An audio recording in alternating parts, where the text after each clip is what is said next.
अगर तुम युद्ध नहीं करोगे ना तो दुनिया तुम्हें मार डालेगी। मरते दम तक तू अपने पसीने की रोटी खाना। किसने कहा था? बाइबल, जो कि ईसाइयों का सबसे प्रमुख धर्म ग्रंथ है, प्रसिद्ध धर्म ग्रंथ है बाइबल। दोस्तों, आज के भागदौड़ ज़िंदगी में हम सभी देखते हैं कि लोग उनसे भीख मांग रहे हैं, उनसे आशा कर रहे हैं। अरे क्या आशा करना उनसे? कोई किसी का नहीं होता। कुछ लोग कहते हैं कि जो है सो वो मेरा साथ नहीं, कोई किसी का साथ नहीं देता। तो आप कौन है? अब आप सीधा यहाँ से जो है सो युद्ध का संबंध मारपीट लड़ाई झगड़े से मत जोड़िएगा। यहाँ युद्ध का सीधा संबंध जो है वो कर्म से है, कर्म योग। कर्म करना क्यों जरूरी है, कितना जरूरी है, न करें तो क्या होगा। हेलो गाइज, स्वागत है आपका new India youth India channel में। अगर आप ये वीडियो देख रहे हैं तो बहुत बहुत रिक्वेस्ट है कि इस चैनल को सब्सक्राइब, लाइक और शेयर करें अगर आपको अच्छी लगी तो। और नहीं लगे तो कोई ज़ोर ज़बरदस्ती नहीं है, कोई ज़ोर ज़बरदस्ती नहीं है। आपको जैसा अच्छे लगते हैं कीजिए। आप कमेंट ज़रूर कीजिएगा, अच्छा था, ख़राब था, अगला वीडियो किसी पर चाहिए नहीं चाहिए, ये भी कीजिएगा।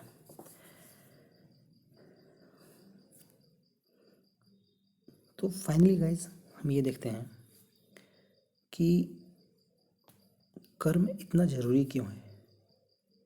बहुत लोग कहते हैं कि अरे यार, जैसा चलना है चलने दो, जैसा चल रहा है चलने दो।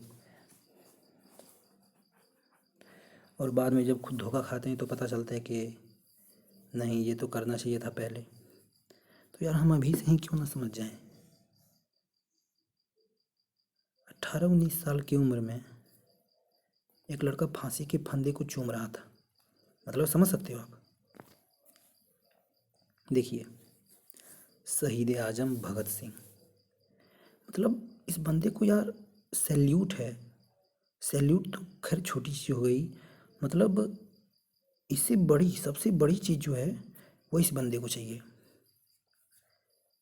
इस बंदे को जो है सो जाता है डेडिकेट। अब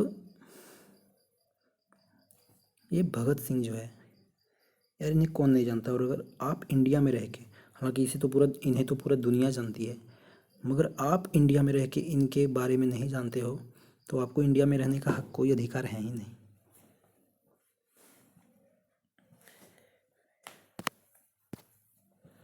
राजगुरु, शहीद वतन, अमर क्रांतिकारी सुखदेव। यार मतलब कैसे मैं कहूँ, इन जैसे लोग जो है सो सदियों में दो तीन पैदा होते हैं। 4-5 तो नहीं, लेकिन 2-3 पैदा होते हैं सदियों में, 100 साल में। इतने कम उम्र में इतनी ज़्यादा, मतलब ज़्यादा जोश, इतना ज़्यादा मोटिवेशन। मतलब यार, आप समझ सकते हो कि कैसे एक छोटा सा बच्चा, जब भगत सिंह का फांसी का समय आया था ना, कि उन्हें लेने आए थे जेलर साहब कि चलिए आपको फांसी देने वाली, तो वो किताब पढ़ रहे थे। किताब का नाम कुछ माँ करके ऐसे था, पता नहीं। तो किताब पढ़ रहे थे, उनमें 4-5 पेज बाकी था। तो भगत सिंह बोले कि सर, मेरी आखिरी इच्छा ये है कि 2-4-5 पेज बची है वो पढ़ लेता हूँ। तो जेलर बोले ठीक है, पढ़ लो। पढ़ के जाके फांसी पर लटका। आप समझ सकते हो आप कितना ज़्यादा क्रांतिकारी।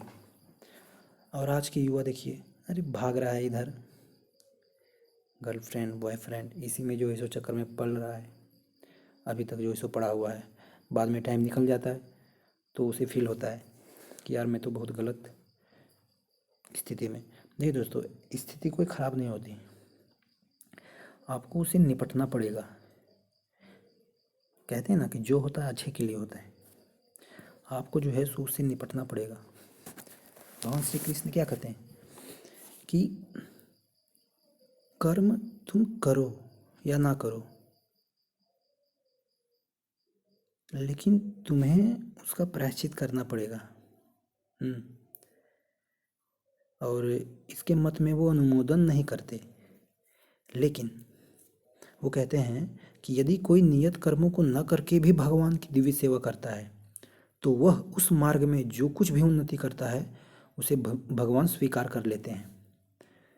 यानी कि फाइनली कहने का मतलब ये है कि आप कर्म कीजिए, बाकी जो होगा देखा जाएगा, लेकिन आप कर्म कीजिए, फल की चिंता ना करें।